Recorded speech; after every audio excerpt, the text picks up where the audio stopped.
Hello and welcome. This is Dave Cunningham with the Association for Passive Optical LAN. I'm glad you guys could all join us today. We have a presentation for you today about the Association for Passive Optical LAN that I'll kick off with. We will also have John Short from our APOLAN Vice President. He will explain optical LAN, where it's useful, and how it can be implemented in today's new networks. And then Blaine Overstreet, our chairman of the board, will give you some examples of the monetary, energy, and space savings you can expect to see with an optical LAN installation. And after that, we'll follow up with a brief question and answer. So if you have questions along the way, please put those into the Q&A form that you see on the screen, and we will answer those at the end of the session. My name is Dave Cunningham, President of the Association for Passive Optical LAN, and I'd like to start off with an introduction for you to the Association for Passive Optical LAN and discuss our mission and why we formed. About a year ago, just over a year ago this month, we formed the association, and it's an association of people in the industry who are advocates for the adoption and education of passive optical LAN.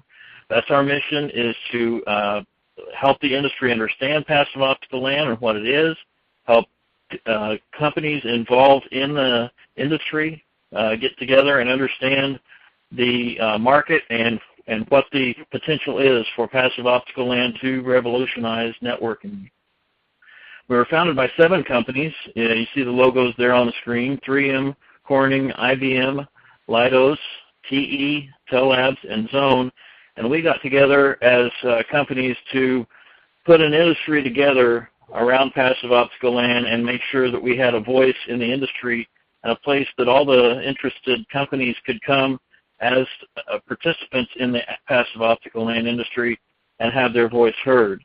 So we formed our leadership last year, and at the current time, our board chairman is Blaine Overstreet. You'll hear from him in just a little while.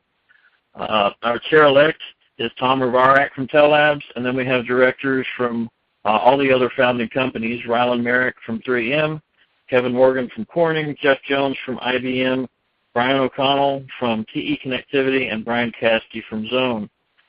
And then our officers are listed there as well, and it's been a year of activity, a lot of activity going on in the association to get this formed, to see the association grow and gain members. And so right now, our current membership has grown to about 21 different companies. And you'll see the companies here. We have 4 platinum members who have joined, a couple of gold members, and then several silver members who have joined. And we have a tiered membership structure that gives companies the ability to participate more in the organization, depending on their level in the organization. And so we've got a lot of new companies coming on board. We're excited about that. And you can see the companies here that are coming out, stepping out and saying that they are an advocate for passive optical LAN adoption in the networking industry. So these companies have joined over the past year. We have additional memberships available for those of you who are interested. And really what the association was put together for is so that global adoption of passive optical LAN could be accomplished. And that gets accomplished through several different ways. One, we give an organization for members, give you a voice to communicate to the market and to advocate for the technology with your customer and with the marketplace in general. We have marketing communications such as this webinar, and put those strategies together to help grow in different vertical parts of the market. For instance, healthcare or hospitality, those different places where passive optical LAN has quite a lot of value. The association gives you representation, speaking opportunities, and places where you can be seen as part of a larger group of companies. For instance, we will be at the Bixby Anaheim show here and at the end of September with a booth and helping represent the passive optical LAN industry in that way with the member companies that are also participating at Bixby. So you get your name out there as a participant in the industry. We've got a website that we're continually improving. We've got a lot of work underway to improve and get more and more training and informational resources out there. So that website is changing all the time. And then basically giving an organization around the member companies that can help spread the technology and adoption globally. And right now our membership is fairly U.S.-centric, but we are looking at ways to expand into the global arena. We've got a lot of companies that want to join from around the world, and we're beginning to look at ways to get that work done so that the participation can be global in nature. And so the benefits, again, it helps the companies establish themselves as a participant in this technology. Before we formed this association, there really wasn't a place where you could go and say, hey, I'm going to put a flag in the ground and say that I'm part of this industry. And the association gives you the opportunity to do that. It also allows you, the members of the association, to help shape what the message is for the association and understand the acceptance in the market and best practices for deployment. There's a network of companies within the organization as well. Gives you access to the technical education and analysis that you need to help grow your business. You can participate in marketing activities that directly influences the industry. So as a small industry right now, you can have a lot of influence in how this industry grows and is formed. And then the channel for communications, like this webinar, case studies that can be posted, and a way to get your message out in a centralized forum. So just to summarize, we're excited about the association. It is we're just a year old. We're growing. We're adding members. We're looking at ways to expand our message both in the U.S. and the North American continents, all the way across the globe. And so I'm excited to be part of it. And if you're interested, there is information on the website that you can go to at www.apolanglobal.org, and that will give you information on memberships, the costs, the different tiers, the capabilities that you have within those tiers. So with that, I'll hand this over to John Short of IBM. He's our Vice President of the Association, and he's going to give you some places and ways that passive optical LAN can help improve your business. John? Thanks, Dave, and hello, everybody. I'm very excited to have the opportunity to present today and talk a little bit about the passive optical LAN technology. Basically, what we're going to do is we're going to review what the technology is all about, some of the high-level characteristics of the technology, and also review some of the TCO savings that can be achieved with passive optical LAN, and then do a comparison of the copper and fiber deployments and infrastructure, actually show you some pictures of that, and also then talk about what some of the industry applications are and some of the benefits in those industries, and then highlight some of the pain points that can be solved with passive optical LAN. So to get started, how did we get here with passive optical LAN? Well, back in the early 80s and 90s, optical communications really was a revolutionary factor in the long-haul transmission industry. And so it's evolved over the years to where we're at today, with optical fiber really being the backbone of every major long-distance provider. And so that's where the genesis of passive optical LAN came into play. And the technology itself, from a fiber infrastructure perspective, is shown to be vastly superior, and in terms of bandwidth and range and reach and power that's been consumed, and the longevity, security, and reliability of the technology. And recent advances in the manufacturing of passive optical networks has led to the repackaging, if you will, of the technology for the enterprise space to where we're at today, where we can deliver passive optical networks to customers in their LAN infrastructure.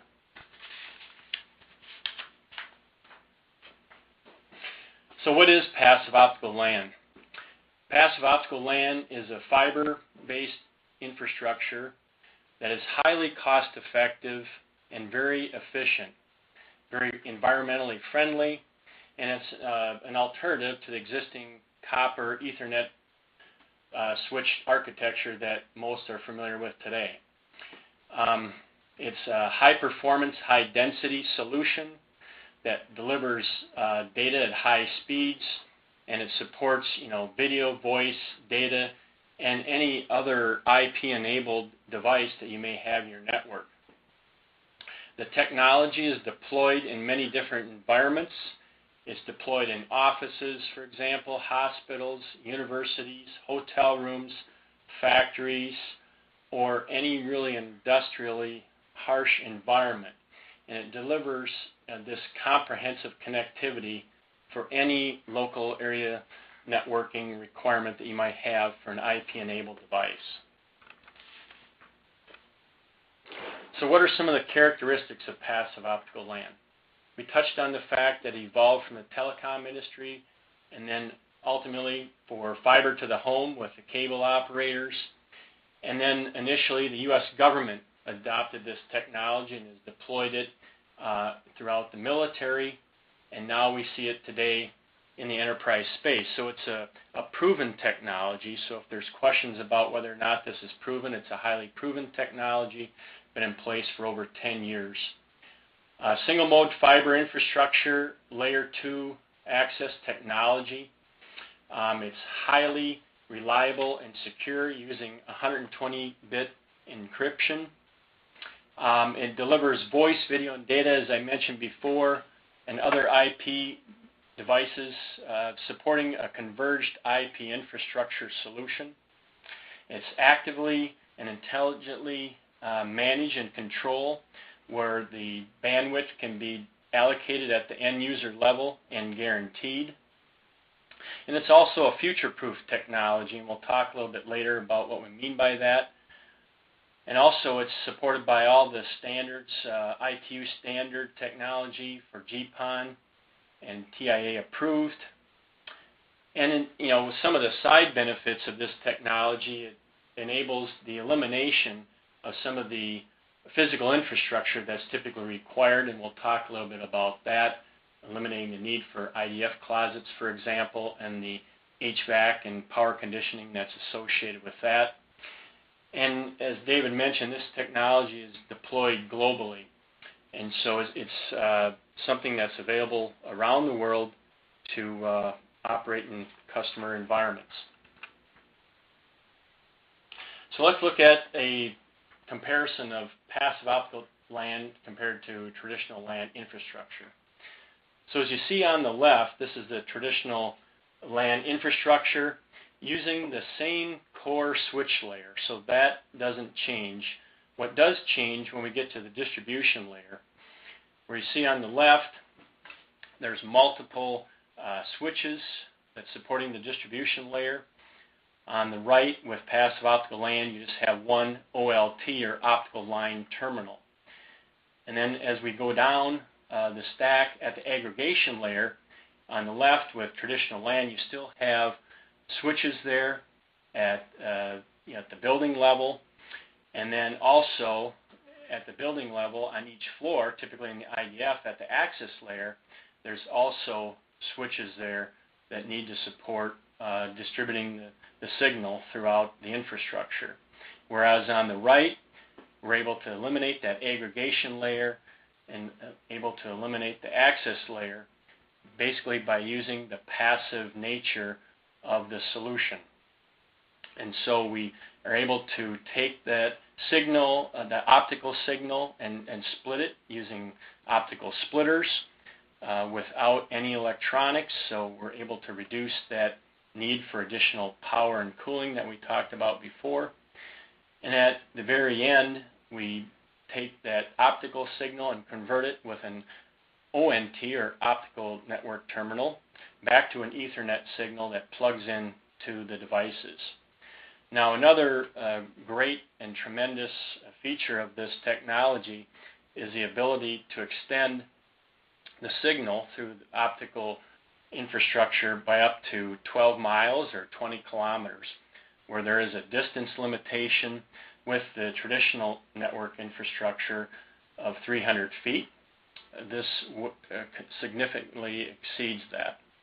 And also, we're able to reduce the amount of resources it takes to support this technology through the central management and provisioning of configuring this solution, where traditionally we have to send resources out on site to configure a switch network infrastructure.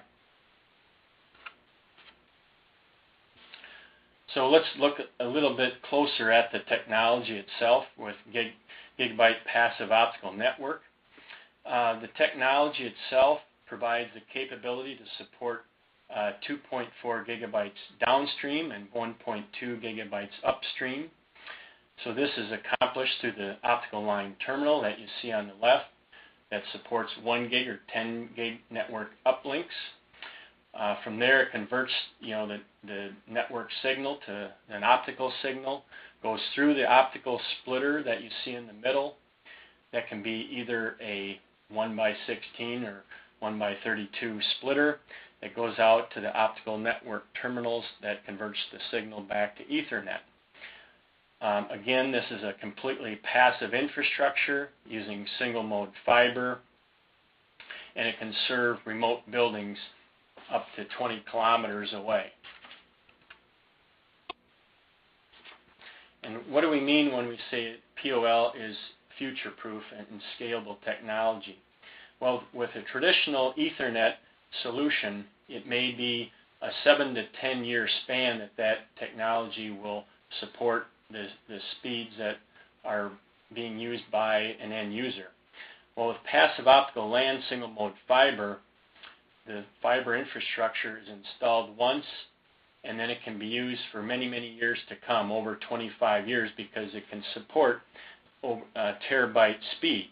The only thing that really needs to be changed is electronics on each end of that fiber infrastructure. So as you can see then, the lifespan is significantly increased, and the CapEx savings can be realized from deploying that single mode fiber infrastructure.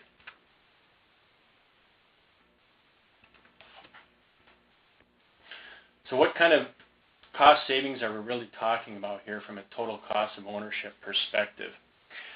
So what we're seeing is a range of savings by end users being over 30% and sometimes over 60% savings from a total cost of ownership perspective. This is both CapEx and OpEx savings.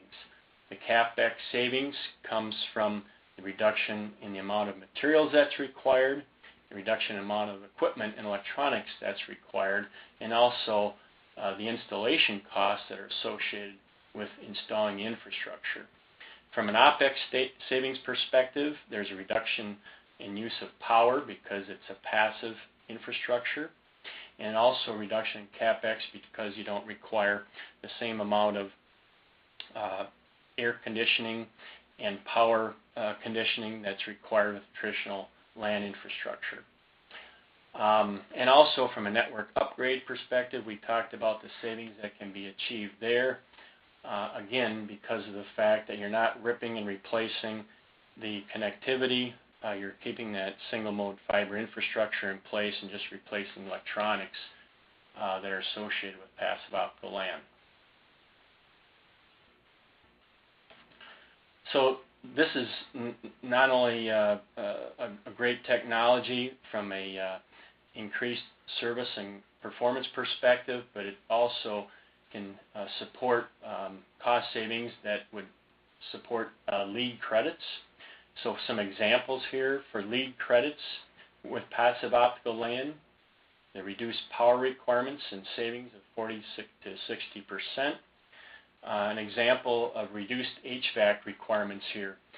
For example, a Fortune 500 company saved about $450,000 by implementing passive optical LAN on a 2000 Ethernet port environment because they were able to eliminate one chiller for a new building. Another example of reduction in non-renewable materials that supports lead credits for a 4000 Ethernet port user. They were able to reduce 8,000 pounds of plastic and copper using passive optical LAN single mode fiber infrastructure. And then also another lead credit enabler is the reduction of the floor space and cable pathway savings that can be achieved with the layer 2 infrastructure. So those are just some of the examples of the ability to support lead credits with passive optical LAN. Now let's take a look at what this visually looks like. You'll see here in this picture that this is a typical Ethernet copper-based closet, if you will, an IDF supporting a half of a floor with 200 ports. Very nicely laid out. However, there's a lot of copper in that rack infrastructure. Now in this picture, conversely, you'll see this is a single mode fiber infrastructure supporting one floor with 400 ports. And the riser you see on the left, that actually supports 4 floors with 2,000 ports. So a significantly reduced infrastructure with POL using single mode fiber versus traditional copper infrastructure. So let's take a look at some of the industry verticals that we can support with passive optical LAN. In this example here with higher education, this is a environment where we're able to support the significant amount of online testing and training that's being deployed in the education environment today. And also POL could enable some projects that might not be previously deemed as within budget, so you can free up some capital and actually deploy the solution with minimal budget impact. And also in higher education, typically there's a limited IT staff, and so POL networks fit nicely with that, with a central management and control system. And then again, this can be converged with other IP-enabled devices, whether it's Wi-Fi, video, voice data, or cloud and internet access. And it also expands the distance capability to connect to remote buildings and campus buildings and sites, and it also can support residential housing, whether it's dorm rooms or other maybe stadium facilities that the university or campus might have in place. With healthcare, passive optical LAN is also a great fit as well. We want to provide this high level of capacity with safety in mind, so it can provide a dedicated bandwidth for imaging and X-ray systems, for example. It can also support high port density in rooms for surgery, labs, and that type of environment. And also reduces the electromagnetic interface that typically couldn't be seen with a copper infrastructure. The fiber infrastructure, EMI, is not a problem. And it also minimizes the infrastructure for pathways with retrofits that are constantly happening in healthcare. And also can minimize the need for HEPA tenting requirements as well, because it's a less invasive cable pathway solution. Another benefit in healthcare has a redundancy and high availability capability, and also it provides additional space for patient care and enabling more revenue generation in the hospital, and it's a very sustainable and green solution. And also is a great technology for hospitality. In hospitality, the space savings achieved with passive optical LAN can be repurposed into more revenue-generating hotel rooms, for example, and also supports a higher level of end-user experience in hotels, because many business travelers want quick and fast and easy access to the network. We can guarantee that bandwidth to those hotel guests, and achieve better service with better customer satisfaction in the hotels. And it can also provide a great operational savings, as we talked about before, from an HVAC perspective and building management perspective.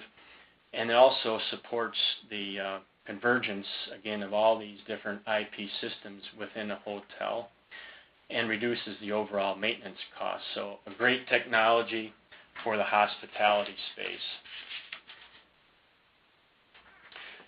So just kind of in summary here, some of the pain points that we're solving with passive optical LAN. This is a great technology for new buildings, whether it's expansion or refurbishment of an office or campus space. You'll be able to realize 40 to 60+% savings over a traditional copper solution with the extension capability of up to 12 miles. If you're upgrading your network, this is a great technology to look at. So if you're looking at a network upgrade, whether you're replacing electronics or the copper infrastructure, now is the time to look at passive optical LAN. In addition, if there's a corporate green initiative, this is a great technology that we talked about, reducing the amount of materials that are used and also reducing the amount of energy that's used. Or if there's a situation where there's a limited amount of space, maybe it's a historical building, for example, passive optical LAN is also a great solution because you can minimize the number of telecommunication closets, and the pathway savings and space savings are substantial as well. So that's the conclusion of the introduction of passive optical LAN.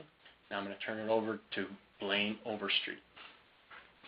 Thank you so much, John. I appreciate the opportunity to be able to speak with all of you today about passive optical LAN. I'm very excited about the technology, and the association is really excited to get a lot of input and visibility on this great burgeoning market. So John did a great job of explaining what passive optical LAN is and the benefit it offers to enterprise and government customers. What I'd like to do now is zoom in on some specific examples of those benefits in the form of substantial space, capital, space, and energy savings.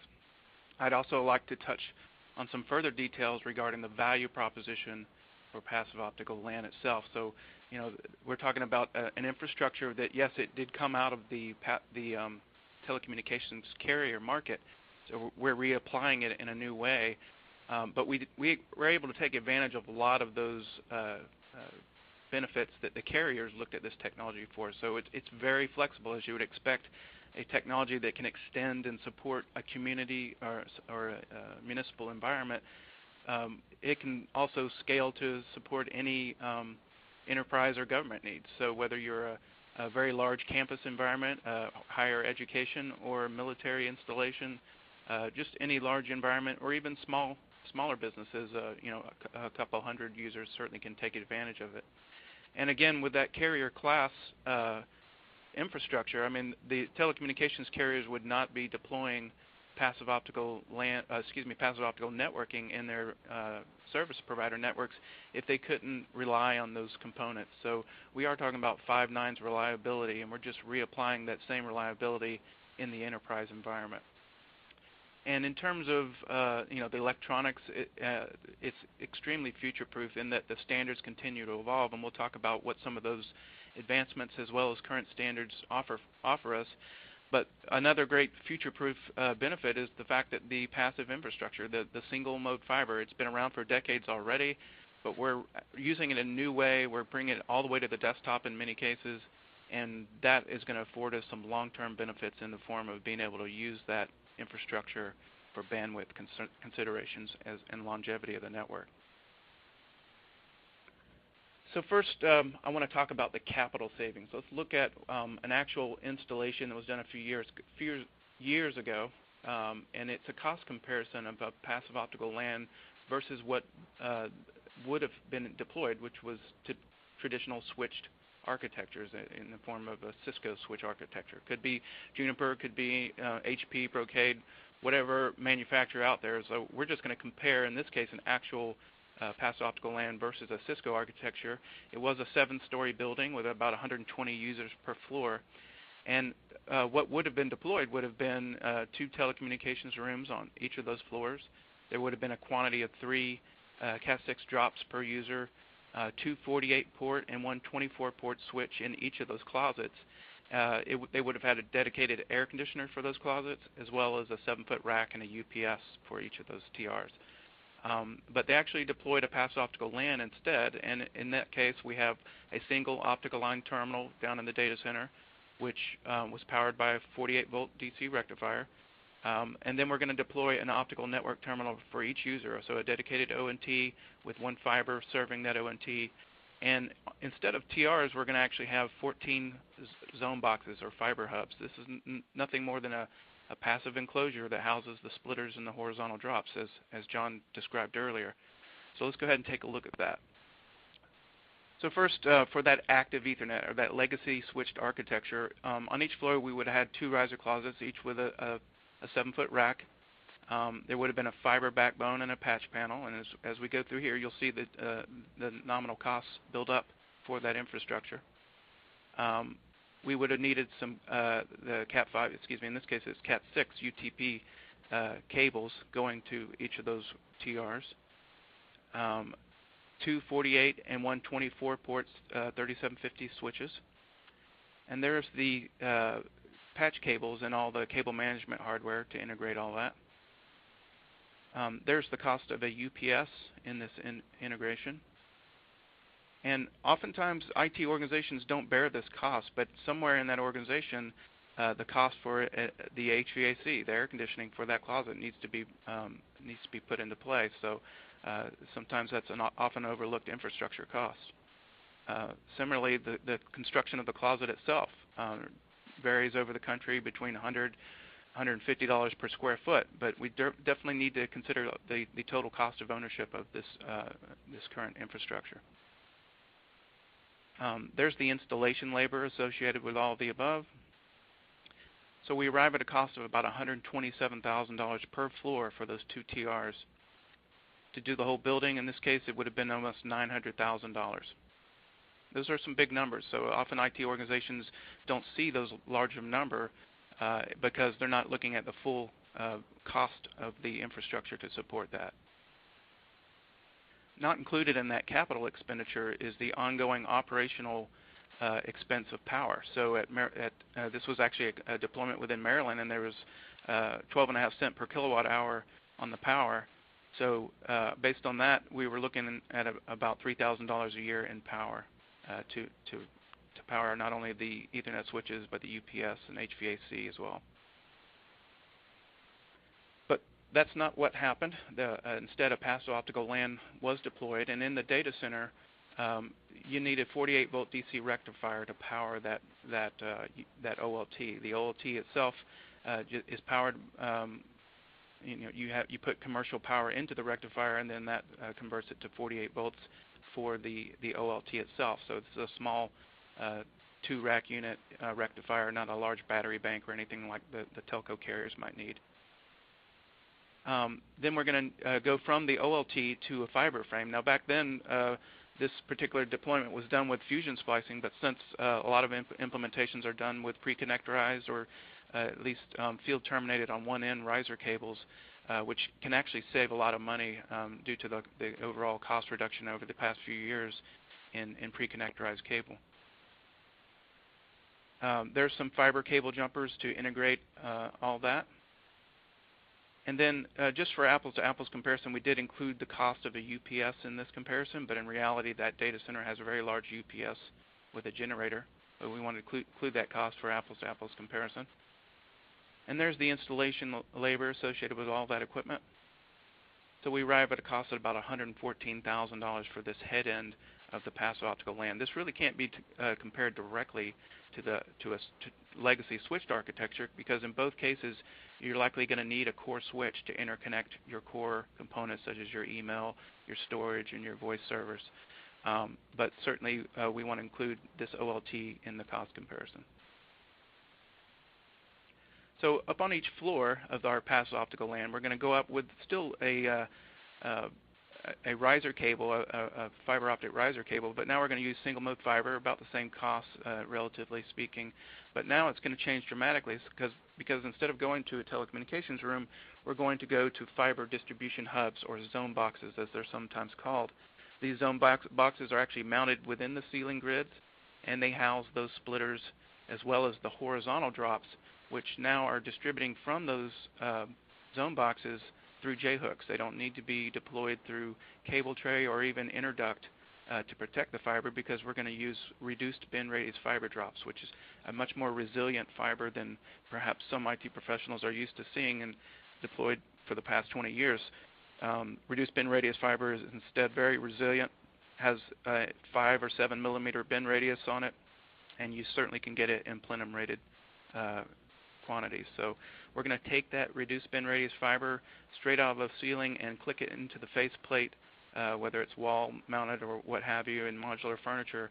And then we're going to use a short patch cable to connect up to the ONTs. So the ONTs can be deployed straight on the desktop.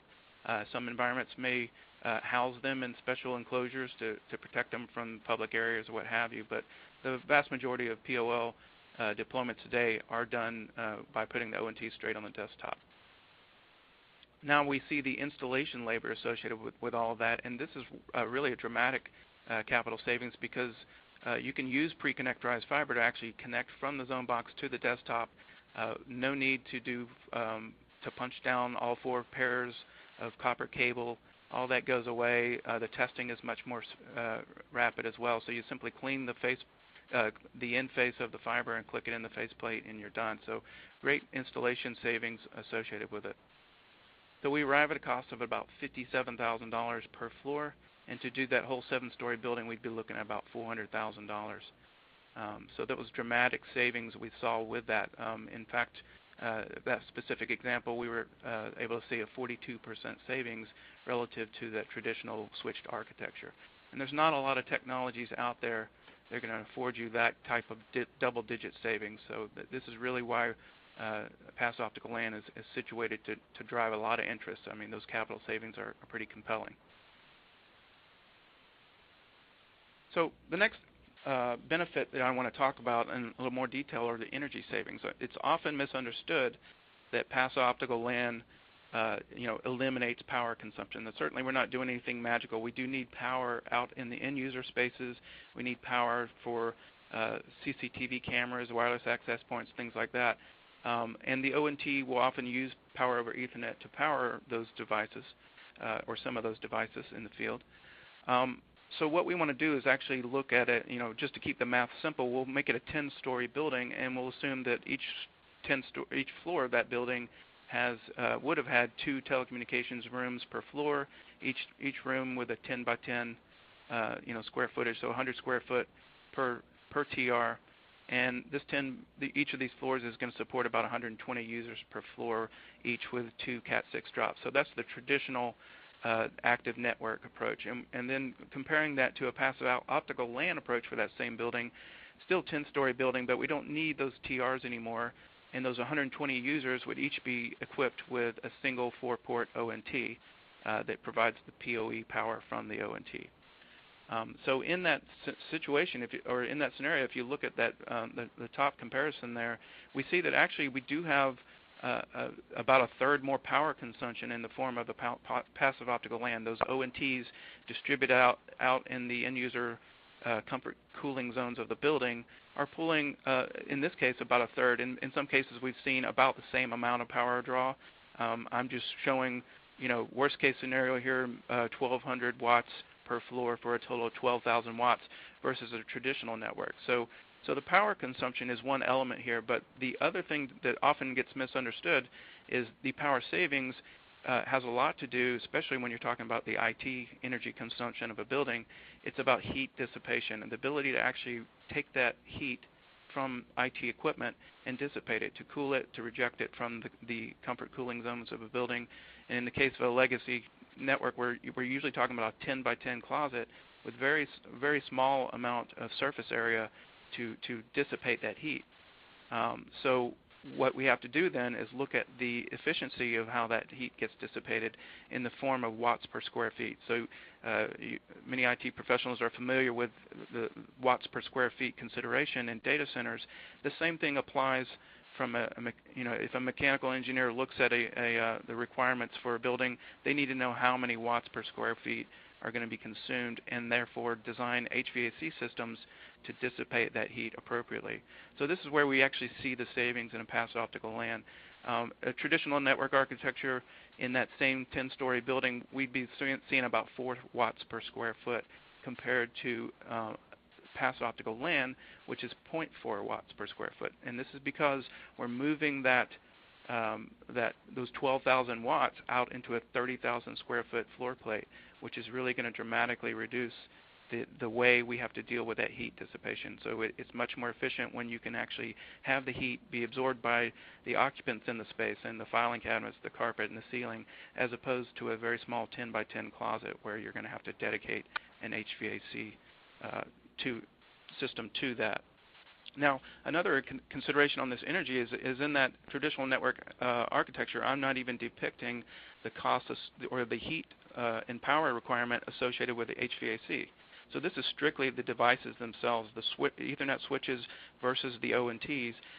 If you throw into the mix the HVAC running even at a 40% operational rate throughout the year, you begin to see some tremendous changes in those numbers, so it becomes even more advantageous.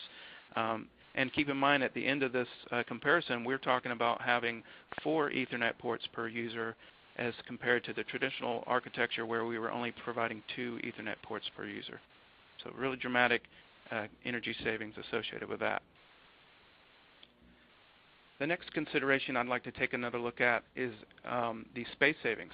These are pretty straightforward. So in that same scenario we talked about with a 10-story building, each floor has 200 square feet of telecommunications rooms. So 2 10 by 10 closets is going to give us 200 square feet on each floor for a total of 2,000 square feet that's dedicated to that traditional active network. In the case of a passive optical LAN, we don't need to use the TR. We can actually bypass that entirely and go up into the ceiling spaces with our passive infrastructure where only the endpoints themselves are actually connecting to an active device.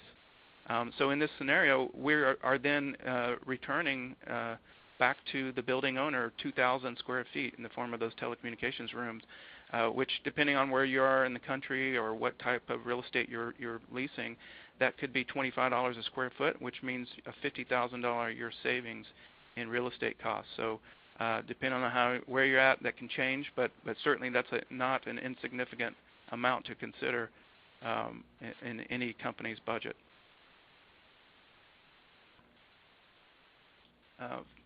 The next thing I'm going to touch on here is the scalability of a passive optical LAN. So many businesses, mid-sized businesses, large businesses, have environments where there's multiple stories or even multiple buildings that are interconnected together.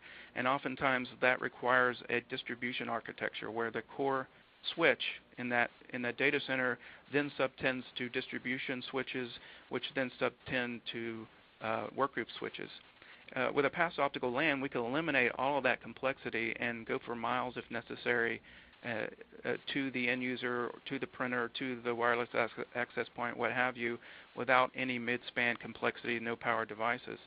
And at the head end of the network, we can scale just as the telco carriers can dramatically. So a single 7-foot 19-inch rack can house multiple OLTs. And in this particular example I'm showing here, we can have up to 3 OLTs. Depending on the manufacturer you choose, you may have 56 or 64 PON ports per OLT. If you do the math on this, we're talking 1 port supporting up to 64 ONTs times the 3 OLTs. You see we get some dramatic Ethernet port scaling, so nearly 50,000 Ethernet ports in this particular example. Now, understandably, most environments don't demand this much density, but it certainly illustrates that you're never going to be in a big planning mode around a passive optical LAN in terms of planning where the space is going to be accommodated. You can easily accommodate a huge scalability in a very small footprint. The next topic I want to discuss is the future-proof nature of passive optical LAN. So passive optical LAN, it's been around for years, as John said. The standards first started being developed in the mid-90s. Certainly in North America, we've seen Verizon Fios, AT&T UVerse continue to expand their footprint, and single-mode fiber is at the heart of all that. And the reason why those telco carriers chose that is because single-mode fiber is the best product, the best technology to ensure longevity in the network. So bandwidth is not going to be a concern. Resiliency is certainly built into today's single-mode fiber. And the electronics themselves are carrier class. So 5.9's reliability is exactly what the carriers are getting out of it, and we just take advantage of that by moving these technologies into an inside environment where an enterprise can take advantage of those same features. We're going to use reduced bend radius fiber, so we don't have to be concerned about damaging fiber. When I got into this industry years ago, I was very concerned about putting single-mode fiber in the end-user space, but it turned out to be a non-issue. Operationally, you just don't have fibers being broken, even in the form of patch cables. Very resilient stuff today that we're deploying. And the single-mode fiber is capable of supporting bandwidths far into the future. So we certainly don't need terahertz worth of bandwidth in a single-mode fiber infrastructure for a LAN. Certainly the subsea cable networks that we see interconnecting continents for voice and data, they do approach terahertz in bandwidth, but we're not even close to needing that in the network today. But it's nice to know that single-mode fiber is going to be able to contend with that ever-increasing demand for bandwidth in the future. And then the standards themselves around passive optical networking translate directly into passive optical LAN. So today the standards have been around for a few years for 10 gig PON. As John indicated, we have 2.4 gig GPON networks and 1.2 gig upstream GPON networks. But 10 gig is certainly out there on the market today. It's still being developed and often in markets in the APAC markets. So as those continue to get proliferated in the carriers' networks, the cost of 10 gig PON will continue to go down, and in the future, that allows us to easily migrate to that 10 gig PON if necessary. So if we feel the need to move to the next iteration of 10 gig PON, we're talking about multiple wavelengths being deployed as part of the standards that are not going to step on the existing standards of wavelengths. So multiple colors of light that would be able to interoperate on the same single mode fiber infrastructure. So really nice migration strategy for this infrastructure. You only need to replace the electronics where it makes sense, but that single mode fiber stays in place for many years to come. And even beyond 10 gig, there's been some really rapid adoption of new technologies, and the plans for 40 gig PON are actually being discussed by manufacturers today. So FSAN and others focused on the cable industry, that certainly is developing much faster than many of us had expected in years past. So we can expect to see some advantages going forward as the standards migrate to 40 gig PON in the future. And again, as the technology evolves, all we have to do is replace those endpoints. We can keep that fiber optic infrastructure the same as it is. So with that, I will focus on some of the questions that have come in while we've been speaking. In no particular order, I'll just start taking those questions. And the first question is there any software that runs on the OLT, and what's the release cycle for the software? So having worked with a variety of manufacturers over the past few years, I can share with you that, yes, there is software on the OLT and as well as on the ONT itself. There's software on a management server. So typically you're going to have a server that allows you to do the moves, adds, and changes and monitoring of the network. And all of those do require software. And what we've seen is the software releases come out with about the same regularity that you see in any networking equipment. So perhaps a major release of software may come out every year to 18 months with multiple releases possible in that same span. So perhaps every 3 to 6 months you may see a minor release of software come out that addresses a patch or some new feature capability. But major releases appear to come out about the same frequency that most networking equipment does. Another question that came in is the ONT of the desktop a PoE device powered by a workstation NIC, or is there a wallboard? The answer is that almost all ONTs that are being used in the passive optical LAN do have a power brick. So there's a power brick that actually connects the same outlet connection that a workstation would connect to. The difference is that the ONT itself provides oftentimes the ONT itself is a PoE capable device. That is, it is able to power access points or telephone sets.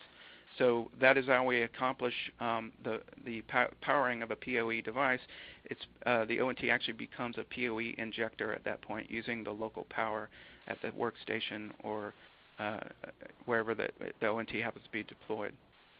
Another question that came in is, does the ONT support 802.1x? So for those of you who understand what 802.1x is, or those that don't, it is a mechanism to ensure authentication from an end user. That is, you put a server at a location in an enterprise that authenticates users on the network and then allows that user to then communicate over a communications port. So the communication port doesn't allow them any connectivity, or it actually allows them very limited connectivity until they authenticate. And the answer is that most of the manufacturers that are on the market today do support 802.1x. Certainly all the ones that I've dealt with do support 802.1x and have for years, so that's good news. Another question that came in is, do I need fiber all the way from the switch to a customer sitting at as much as 12 miles away? And the answer is yes, you do need fiber from the core of your network to end users, but you don't need anything in the midspan. You certainly don't need a switch somewhere in that midspan of the network. So the core switch is still going to do what it does today in your data center. You're just going to cross-connect that core switch to the OLT, which then can extend fiber for miles to that ONT in the end user space. Going on with some questions here, we have one that says, how do you handle powering access points in a building where you have to provide PoE power to hundreds of APs? So this is a good question, and the answer is that you certainly don't want to have ONTs just screwed to a wall above a ceiling just to power an access point. There are some local jurisdictions that may allow a limited amount of that, and we have seen that in deployments. So what you have is a mix of approaches that integrators have brought to the table, including what's been generically referred to as an active zone box, or AZB. So an active zone box is a 2x2 enclosure that actually gets mounted in the ceiling space itself, and it can house either a modular ONT, a standalone ONT, or even a rack-mounted ONT that looks very similar to an Ethernet switch, in that it has a multitude of PoE ports on it that then are connected to access points or wireless access, or CCTV cameras. So if you have IP cameras up in your ceilings that need connectivity, they can not only be powered by those ONTs in the active zone box, but they can go ahead and give that data communications as well. So that's how it's done. There are cases where customers have a migration strategy where they still have telecommunications closets today, and they deploy rack-mounted ONTs or standalone ONTs to actually cross-connect to that Cat6 cable that connects to those devices. Next question is, how do we handle redundancy in a passive optical LAN? So this is a great question. The architecture itself on the OLT is, without exception, redundant. So the OLT itself has the capability of being deployed with dual switch cards, with dual power supplies. It's very robust architecture. So as you would expect, the telco carriers wouldn't have deployed it if they couldn't rely on redundant architectures. But you also have the ability to handle redundancy by extending the PON ports out to end users with a 2x32 splitter. So John mentioned the 1x32 splitter, or the 1x16, 1x8, what have you. Whatever split ratio we use, it's typically done with a single fiber input on it, but you can actually deploy a 2x32 splitter or 2x16, for example, and one fiber actually extends to an active PON port while the other one is on a standby PON port. So if you actually had a situation where you had a fiber cut or the PON port itself failed, it would actually switch over very rapidly without even dropping a call to a standby port. So that is what we refer to as, what the standards refer to as Type B protection. There are some manufacturers who actually go a step further and offer an OLT that can actually fail over to it. So you have an actual set of OLTs that are in an active and standby mode, so that if you had a major failure on an OLT, which to my knowledge has never occurred in any passive optical LAN deployment, you could actually fail over to a backup OLT that has the same database, that is continuously getting those database changes from the active OLT. So there's a couple of options when it comes to supporting redundancy. Another question that comes in, someone was saying, are we saying that GPON is the only PON in use globally? And that's certainly not the case. There are multiple iterations of PON, either because through the years the standards have changed. For example, Verizon Fios in North America has a very large footprint of BPON. It's an older technology called broadband passive optical network, which has been since replaced by GPON technology. In APAC markets, Asia, China, Japan areas, in some cases the Middle East, EPON actually has a strong footprint. So EPON is an Ethernet standard or IEEE standard for passive optical networking, which is typically a symmetrical 1.25 gigabit. So certainly GPON is not the only PON in use today out there, but in terms of passive optical LAN, while there are passive optical LANs that use EPON, certainly GPON has the lion's share of those deployments today. As I said, as standards change, it's possible that both GPON and EPON they start to merge in terms of their standards compliance. So we may see that those technologies start to be blur together over time. A question came in regarding the distance on a passive optical LAN. So is it possible to extend the fiber more than 20 kilometers, which is the ITU standard for GPON? And the answer is absolutely.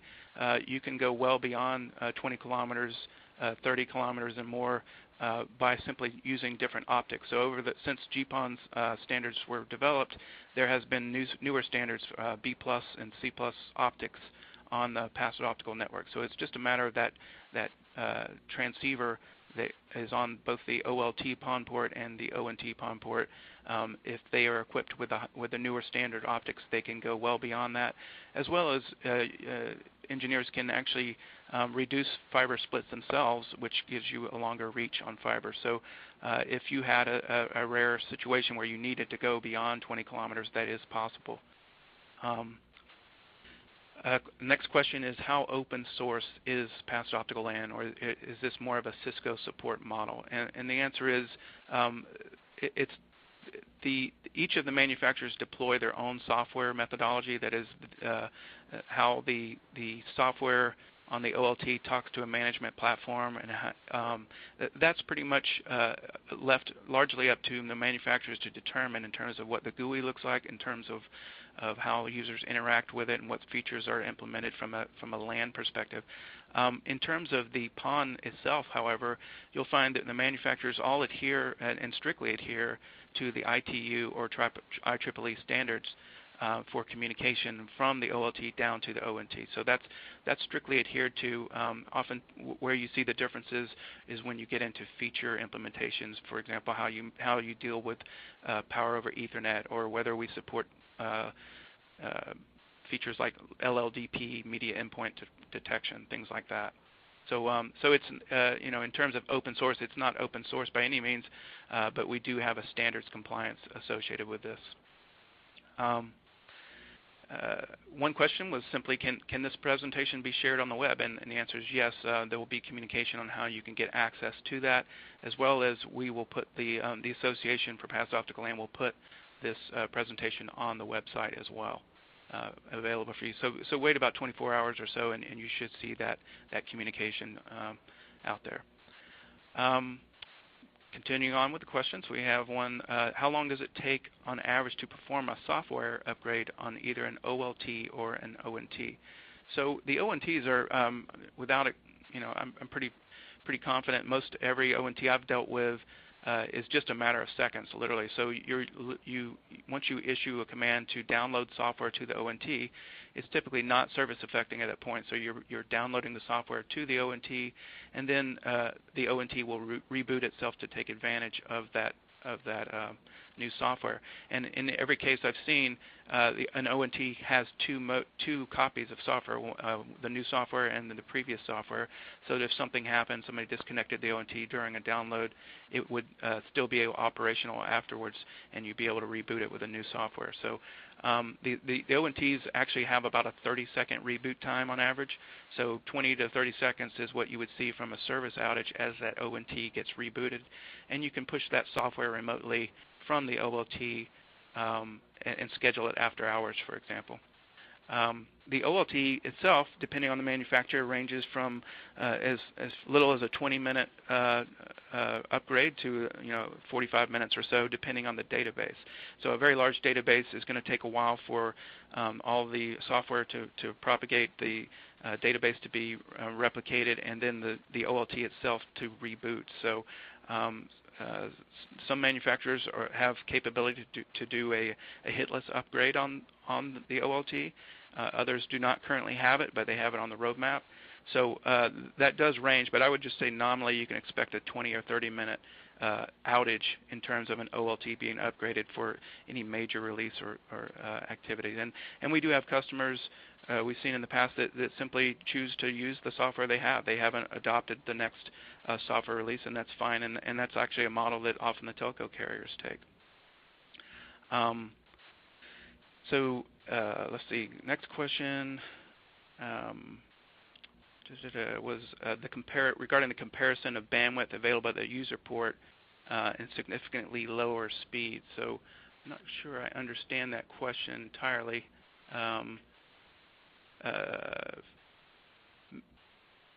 Yeah, so it appears that a similar question was, are there solutions to provide more 1 gig upstream for the ONT? And really, to be able to provide more than 1 gig at an ONT at this time isn't practical, simply because we don't have computing devices that can take advantage of gigabit or beyond gigabit. So think of a workstation.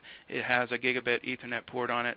Wireless access points may have 2 gigabit Ethernet ports for those newer standards. So, for example, the 802.11 AC, you can optionally include 2 gigabit Ethernet cables to that, and so we're talking about gigabit speeds from an Ethernet port, but there's no devices certainly that an end user can connect to, or even security cameras or what have you, that can go in excess of a gigabit. So that's sort of the driver on why those speeds are currently limited to a gigabit at an ONT. And again, so we do have the. Go ahead. I think I'm done with the question. I think, Blaine, I think we're 5 minutes over and about out of time. So I just wanted to thank everybody. If you have any other questions you want to contact the Association for Passive Optical LAN, you can use the email contact@apolanglobal.org. So on the website, there's a link to that email address as well. That's contact@apolanglobal.org. We'd love to hear from you. And with any feedback or anything on today's presentation. And as Blaine said, this will be available in a recorded form, as well as the slides will be posted on the website for you to download in a PDF format. So I would like to, again, thank everybody for attending. I appreciate your time and for hanging in there with us for a little while to talk about the Association for Passive Optical LAN and the technology. And I hope you all have a great day. Thanks a lot.